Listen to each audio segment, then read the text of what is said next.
Yo, what up, man? It's the one and only, and we're back. Nothing beats experience. And today I am joined by none other than one half of the Drink Champs fam, my man DJ EFN. What is going on today? What's going on, brother? Thanks for having me on, man. Man, thank you for joining us, man. And let me tell you something, man. I've been noticing that you've been doing a lot of guest spots on podcasts, a lot of independent podcasts, and I salute you for that, man. You know, a lot of people that have your platform don't take time to work with indies, but for you to be able to do that, not only for all the other platforms, but mine as well, I want to say respect, and I appreciate that. Nah, I feel like it's a duty, man. I come from the mixtape game world, and it's like when artists used to do drops or freestyles for my mixtape DJs from different cities, for me in Miami, and I take the same outlook on what I do now. That's dope. Well, let's talk about it real quick, man. The name of the show is called Nothing Beats Experience. So we dig into the experience. We like to know a little bit more about the journey, the history, how you got to where you got to. How did it start, man? What became the fixation with music and wanting to get into music? When did it start for you? I mean, it started really young. I loved music at a really young age. I'm originally born in Los Angeles and moved to Miami at a young age and was raised in Miami, but I have LA roots.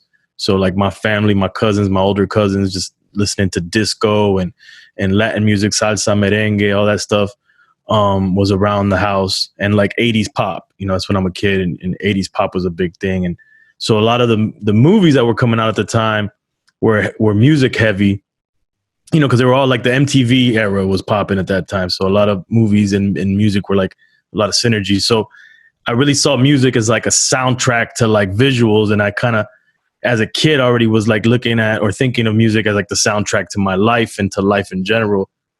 And as I got older and hip hop started to be more infused into like my everyday listening, then, and I started, like I said, I liked all kinds of music. I was heavy into even to like metal and punk rock at one point. I was a skater.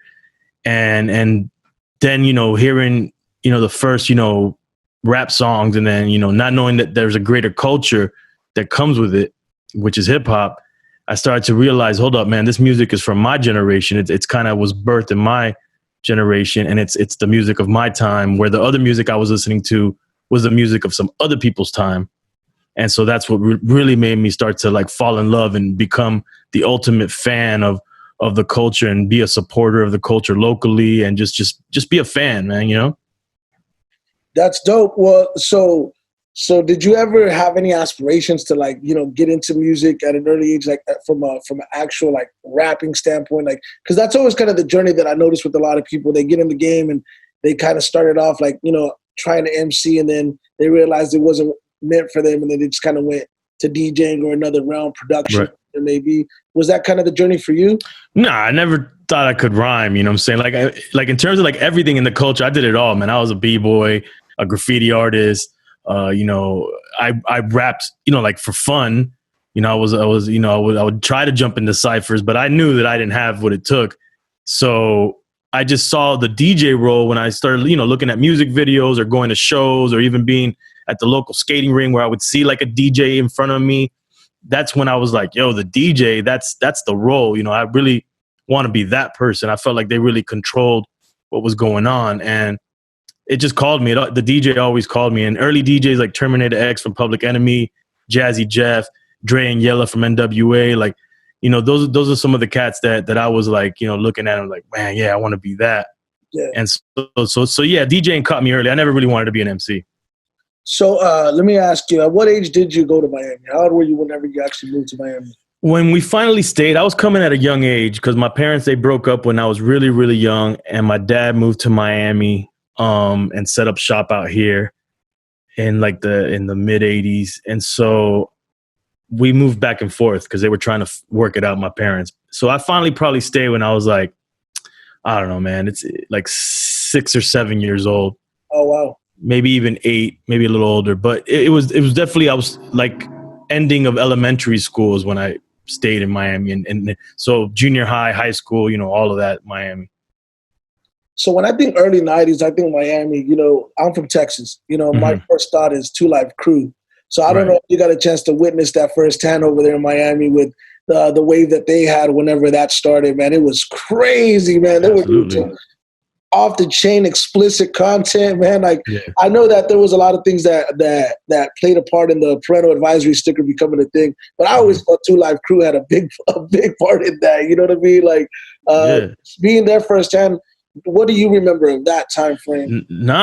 Two Live Crew and Luke Skywalker Records, and we had a club called the Pac Jam, which that first Two Live Crew album covers in front of this club that was like a youth club that was wild, you know. And yeah, that was it wasn't, I was too young to understand that what it meant for Miami specifically. You know, I knew they were from Miami and that was dope.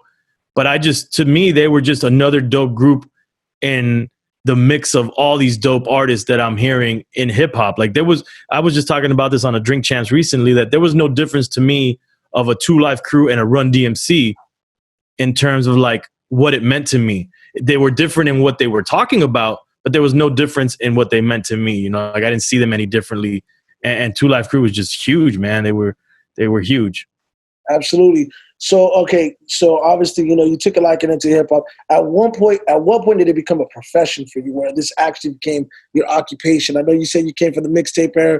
Was it just kind of DJing? You started picking up the turntables. Were you gigging? Were you just kind of getting your name up around the scene, and then you broke off into mixtapes and got into radio, or what? How does that look? I'm coming out of high school. I know that I'm not really a book dude. I was never really like a good student in that sense. I didn't want to really go to college. I mean, I started community college right out of high school, but I knew that wasn't going to really be my thing. Like I wasn't going to get a career through education. And I just felt like I wanted to be, you know, like experience whatever I wanted to do. And I was just such a fan of the music, and I was studying it so much, you know, whether it be the Source magazines or reading every line on the cassette tapes or the CDs and, you know, the liner notes. I was just so engulfed in what was going on that I was like, what I wanted at that point was I wanted our city to have more representation and be a little bit more respected in hip hop as a city, Miami. And I wanted to help cultivate our local scene, which was still kind of lacking a little bit. You know, there was some people doing things, but it was still a small scene and it wasn't well represented. A lot of people weren't proud to say they were from Miami. And so right out of high school, 93, I started my company, Crazy Hood Productions. And this is before I even had enough money to get turntables. So I start the company with, like I tell my boys, I had a crew. We were already a crew running around doing wild stuff. It was like 10, 15 of us. And I said, yo, man, I want to try to do this music stuff. Everybody thought I was crazy because they're like, come on, man, Miami, hip hop. It wasn't like, you know, we weren't like a city for it. We weren't known for it. There was no industry here. We had no connections, you know. So they were like, you're wilding. But I saw the vision. And I didn't know exactly how. I just knew that I had the passion for it. And you know, I would strategize. And the first couple things we did is throw events, because that time period in Miami, there was no clubs necessarily doing like heavy hip hop. If they were doing hip hop, they weren't even letting in hip hop heads. And there was no mix show. Radio wasn't really big out here for hip hop. There was just no real place consistent place to find hip hop. So if you threw an event, all the hip hop heads in the city, they would go because there wasn't much. So that was the first things that I did until I finally got my turntables.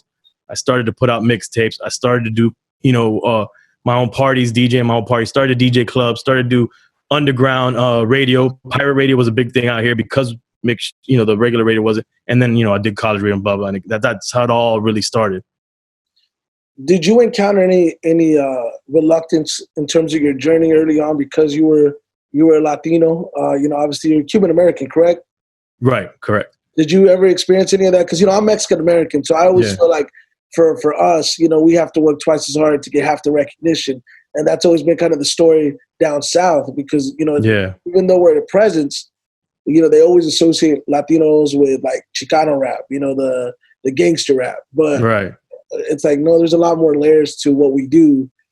Did you ever experience any of that? No, absolutely, man. Yeah. I mean, it was a thing that I was all, you know, it was just barriers that were always put in front of, because most of the people, not my entire crew is not Latino. That we have people that are black, they're Haitian, they're Jamaican.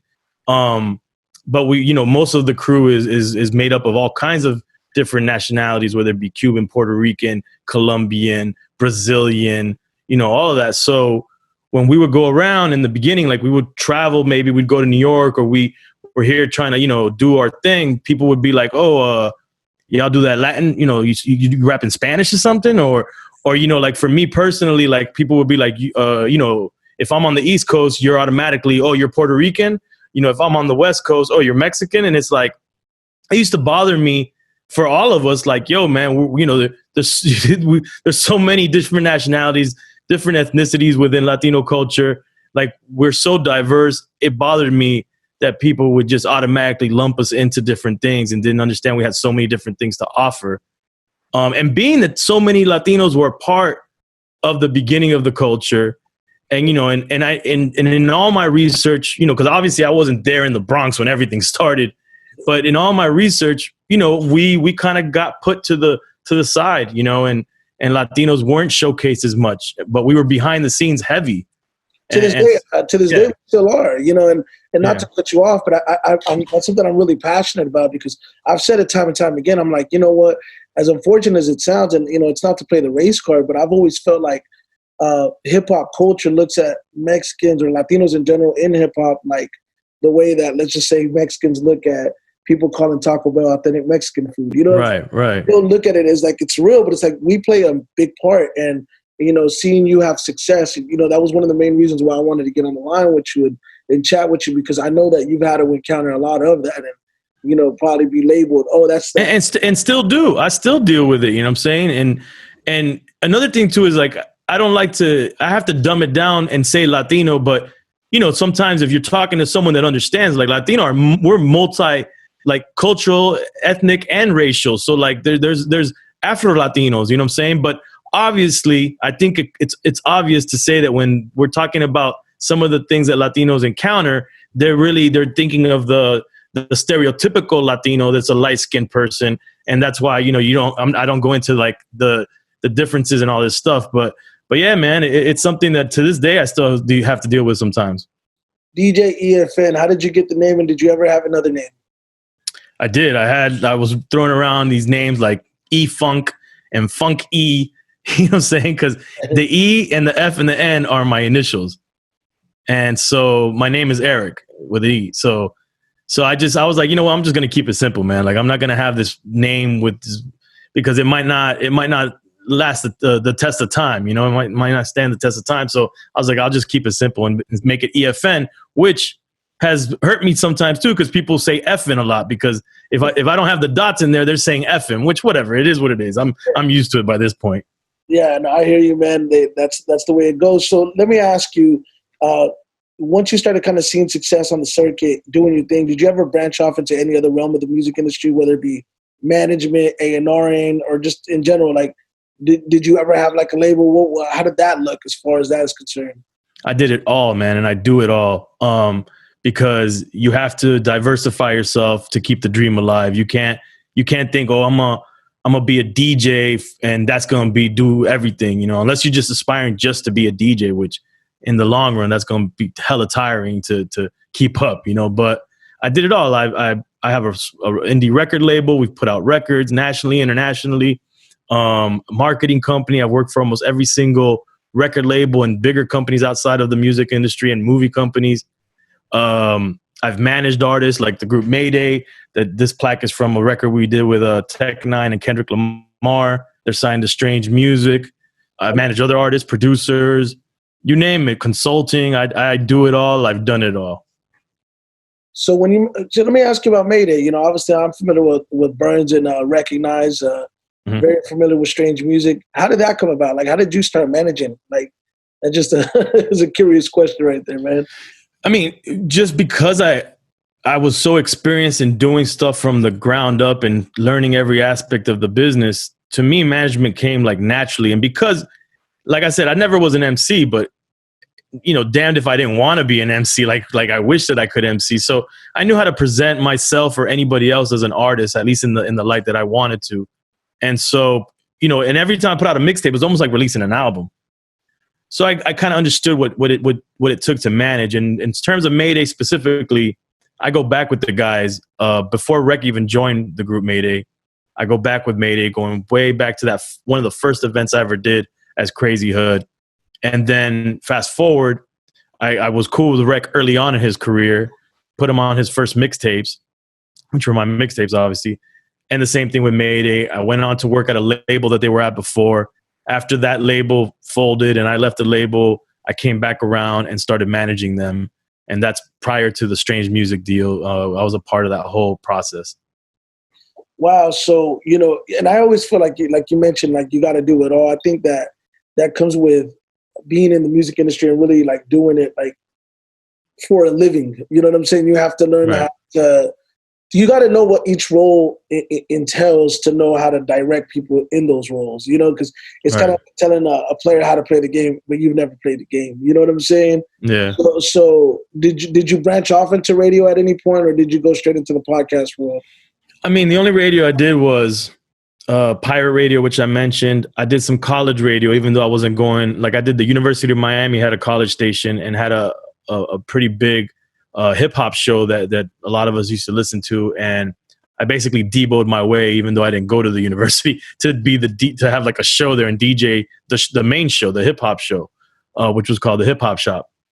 So, I did tons of pirate, but when it came to commercial radio, when hip hop did start to infiltrate and get its shine on local commercial radio, I wasn't attracted to it because as a mixtape DJ, as a club DJ in that era, as a pirate radio DJ, nobody told me what to play, when to play it, programmed what I was playing.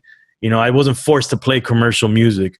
And I come from an era where, like, to me, the underground reigns supreme, and DJs break records and DJs dictate what the culture is going to sound like and not the other way around. So I saw the culture going in a direction where, the programmers who are not hip hop heads are programming records because the labels are pushing things on them. And then at some point, you got the audience calling in, making you play certain records. And 9 out of 10 times, the callers on major radio stations are really young people calling in for some poppy record. And I wasn't that just wasn't my vibe.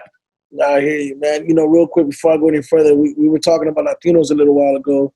You being from Miami, I wanted to ask you about Pitbull. Do you feel Pitbull gets his just due and his credit for what he's been able to contribute to the scene and just in general with music? Because this guy really had some big ass hits, man. This guy, we're talking about worldwide hits. I just want to get your thoughts on that. No, I don't think he gets his due, man. And he knows it. When we had him on Drink Champs, I think he used that opportunity in terms of to talk to the hip hop audience specifically and kind of earn their respect, which I'm glad that the feedback on that episode was amazing. He showed his true hip hop side. And I know him from that side because I remember him as a young kid trying to get him on mixtapes. And, he was out there in cyphers and in battles and in talent shows, and he was doing his thing, and there was nothing not hip hop about him at the time. So I don't think he gets his due, and what he's been able to do has transcended, national, international, multicultural, languages.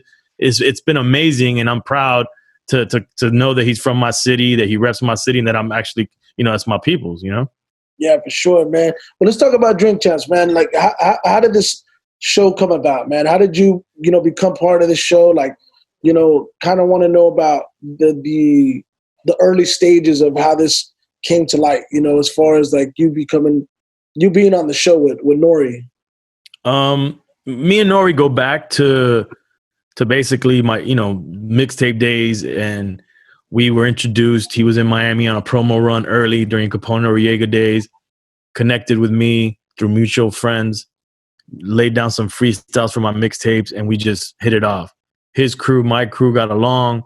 We were connected. He was almost on every mixtape after that. I did his first solo show in Miami when he put out the N.O.R.E album. I brought him down for the first time out here for his solo show. Then I did the Capone home show when Capone got out of prison. They hired me to put it together in Miami, and I did that for them. So we were just really connected, man. And we were truly, we were friends, And so finally at one point, and I had toured with them too, and like we toured and stuff like that.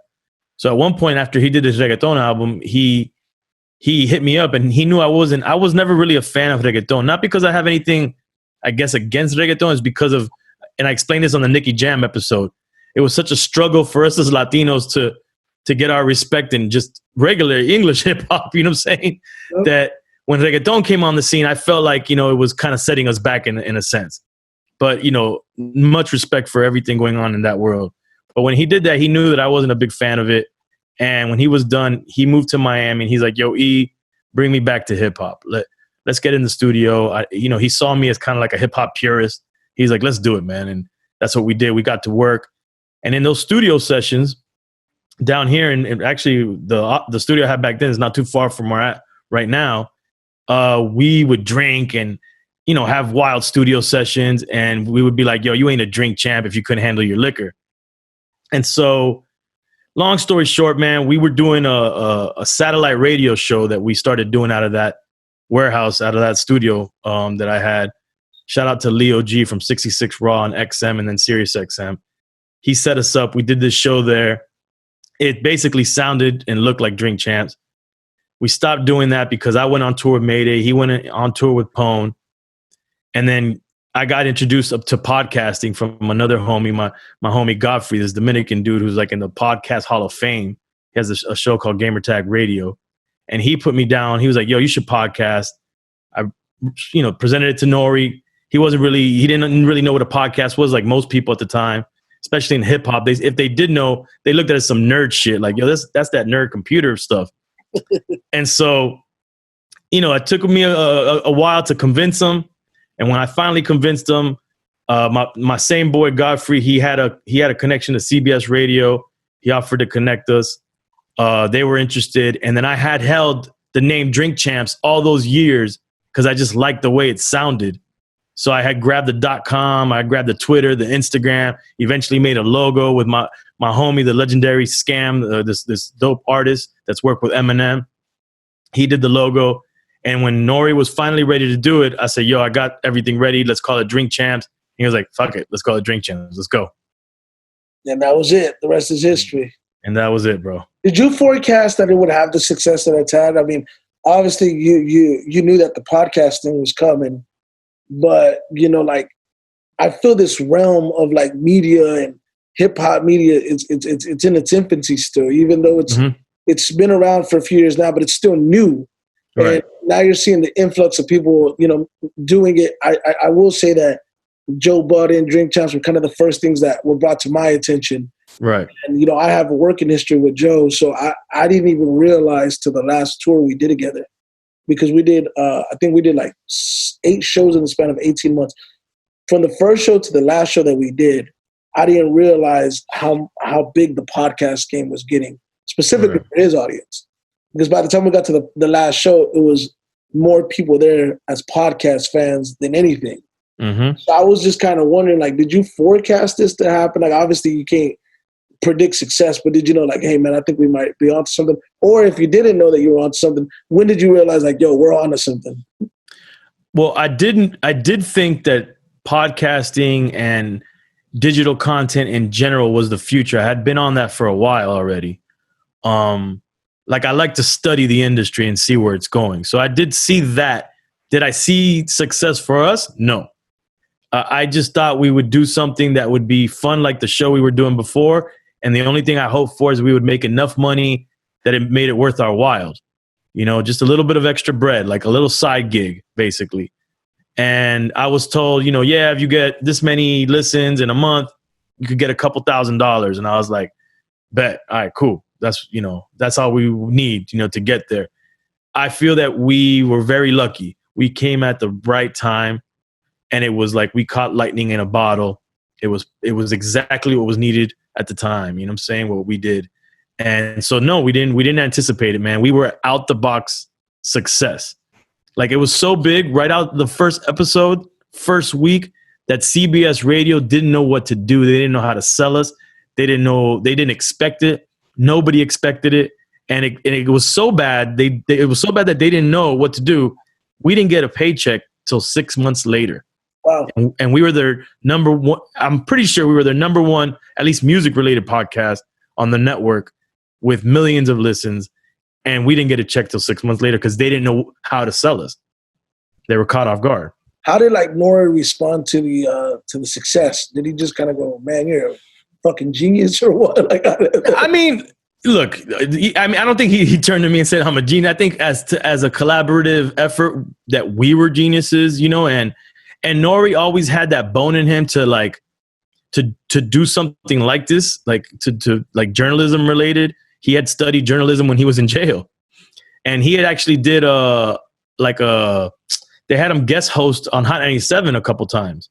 So he had wet his beak, so to say. So he knew what it was, and then we had the show before. So he was. I'm not gonna say he wasn't surprised.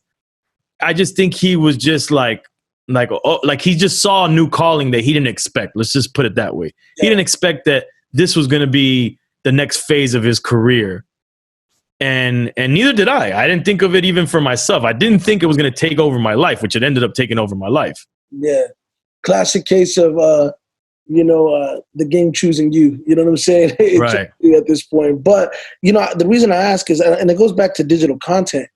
First and foremost, I will say that I think the thing that made Drink Champs work and that has made it work was the theme. I think the name. I think it's dope. It's creative. It was just different. It wasn't like anything like that was out. So because it had a theme, I think that really, really benefited the show.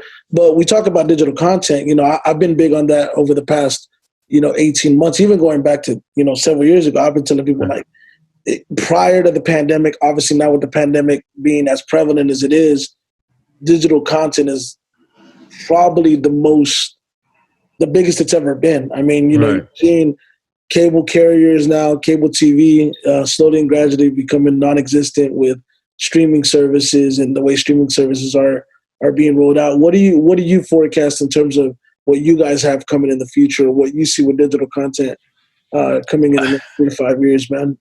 I think for us, like being that we're experienced and a proven, whether it's myself or N.O.R.E going in separate directions in terms of like doing stuff outside of Drink Champs, I think we have it a lot easier than the regular person coming in. Because what happened with the pandemic, so let's go back. So when my boy was telling us to do a podcast, what I noticed in the podcast world, podcasters were like telling other people you should podcast. Where, like in most industries, they're like, yo, don't tell nobody what to do. We want to keep it to ourselves. I noticed that wasn't how the podcasting world was working. People were like, nah, you should do a podcast. They were like advocating for people to podcast. And that was cool. Now, and I used to do that. I kept that tradition of telling people you should do podcasting. What I'm telling people now is, if you're going to do podcasting, do it for the right reasons, and don't think it's something because you see looks like people are making money, that off rip, you're going to make money. Because what happened with the pandemic is that all these celebrities and people with huge followings that weren't even looking at podcasting were forced to become podcasters in one way or the other. Whether it be, just audio or visually, they became podcasters, and it kind of like oversaturated the market with all these bigger names that weren't there before. So now if you as a newcomer, and I'm saying you as in anybody listening, absolutely, if you do it, do it with the intention of this is a passion you have something to say, you have a niche that you want to, create, or that you see open that lane, and then go and then, set some realistic, time frames for you to accomplish certain goals, because it's going to be tough for the regular person trying to get in versus a person now who has already is a celebrity, has followers to say, you know what, I want to start podcasting. They already have an audience. Boom. They can already, move from there. Correct. But I still think that production is a big part in all of this. It's no different than back in the day with mixtapes. I feel that the actual quality, the presentation of your product still makes a difference. Absolutely. From experience, I will say this, I had been really wrestling whether or not I should jump into media because, I come from being an artist turned into a promoter. I became a promoter and I started booking dates and routing national tours. Matter of fact, I booked Mayday's tour in 2015. So if you're managing them, I probably met you. Not knowing that we met. I booked their the purple cover, the Future, whatever the name of the album. Right. Yeah. The Future's Now? Yeah, Future's Now. With Cap Callis was on the tour with them. Okay, yeah, yep. Yeah, so I actually booked that tour for those guys. Good looking out, bro, for supporting. Yeah, man, absolutely, man. I've worked with a lot of talent, but it wasn't until, I did a class with Maul of the Joe Budden podcast. I brought him out for a master class last year, and he was the one that really encouraged me. He's like, you need to get into podcasting. And I did it. I was only doing audio, and then we just branched off into visual probably last year, the end of last year going into the beginning of this year. And since we've done it, like I've seen a lot of success, but it does require a lot of work, and it requires a lot of patience. And, I do think that there's a strategy and an art to being able to know how to do this and to sustain success and to be able to grow your audience. And I see what you guys have done, and I admire it and I respect it, which is why I have you on here. So I not only for myself, but for the audience that's watching that has aspirations to break off into this realm, what advice would you give people, or what is one of the main things that you could give people? Like, hey, man, like you should. Yeah, I'm gonna go back to what I'm saying. Is like, I really just feel like I'm not trying to deter anybody to do this or anything. It's just you got to be realistic, because oftentimes you find people who do something for the wrong reasons. Like, oh, I'm gonna be popping like so and so, like an aspiring artist sees videos and they think that's how the artist really lives, and that's why they're trying to be an artist. Like that's my point. Like, I think that the best advice I could give somebody is look at the landscape of the content out there. Think about the content you want to create. Try to find a niche.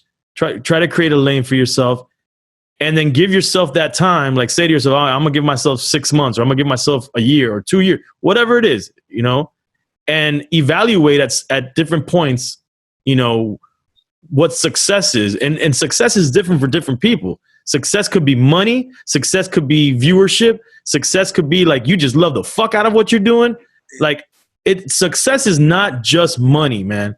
And that's what people don't understand. So, and then the most important part is be consistent. Be consistent in your quality. Be consistent in your release cadence. Because if you release every, one day on a Wednesday, then 3 weeks from now on a Tuesday, and one day your audio and your video looks great, and the next day the guy that was doing it for you couldn't make it because his baby mama didn't take care of the kids, and it suffered. Make sure that your consistency is there for quality and the cadence, the release cadence.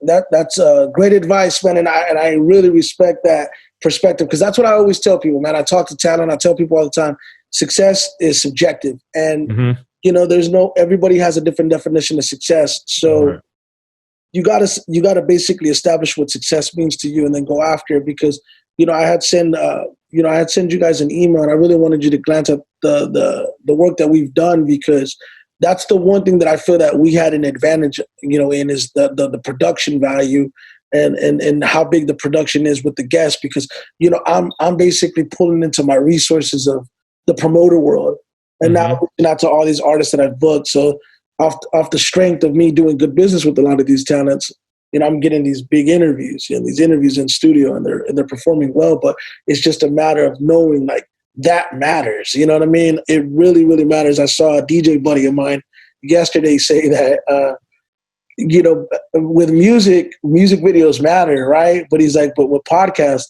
audio is more important than the visuals sometimes. Like, it's really important to make sure that the quality is up to par if this is something that you're really looking to do. So right. And real quick, you touched on something extremely important, which is creating a network through your experiences and journey. And that's where patience comes into play for people. Like, you can't, luck is a thing. It really exists. Some people are very lucky. Most people are not lucky. So what you're talking about is exactly, in a sense, what happened with me. You experienced and you've worked to doing other things that got you to a point where you're prepared to do something completely different. But you're pulling all this experience and resources and network to make this other thing successful. And that takes time, dedication, and to know that, like, to just have a good head on your shoulders and know that when's the time to pivot. Absolutely. And I think it's also about, like, building equity. You have this equity that you build over the years in the industry. And a lot of times people want you to cash in on the favors early, but you got to know when to do it. And so I looked at all these years of doing marketing, doing promotion, being the promoter, being the talent buyer, being the graphic designer, being the web designer, being the guy that's designed merch, every role that you could think of that you mentioned, and being a Latino on top of that. I'm like, when do I cash in off of these favors? Right. When I started doing the interviews, I said, bam, that's when I do it. Because I always envisioned me being a manager. I always envisioned myself eventually going into that realm in that space where I'm going to manage an artist and like, okay, Right. they're going to be the beneficiaries of my hard work, not knowing that this media space was eventually going to be something that I really grew passionate about. And like, no, I'm going to be the beneficiary of this. And Right. it's been great, man. So, I appreciate the wisdom on that, man, because it's really important that creatives understand the process to get to that end result, because a lot of times people get so fixated on the end result, not knowing like, hey, man, it takes time to get there. And you got to build up your resources and relationships and gain as much information and know when to and reputation. Correct. Absolutely, man. So, but no, man, I appreciate your time, man. I know you got to get out of here, man. And we definitely got to continue this conversation. But before you get off, man, just want to say, appreciate you again. I do want you to stay on the line here in a second because I know we're about to press stop. But anything you want to say to the people that support your show and Drink Champs and all that good stuff? Nah, man, I appreciate every listener, every viewer, whether it be from Drink Champs or any of my other endeavors. I have my Coming Home film series, which is a documentary series that I do as well. The groups, Mayday and any of my endeavors, man. I appreciate everybody that's supportive, and just check us at crazyhood.com or drinkchamps.com. Sounds good, man. We'll stay on the line real quick, man. That is DJ EFN. Again, salute. You already know.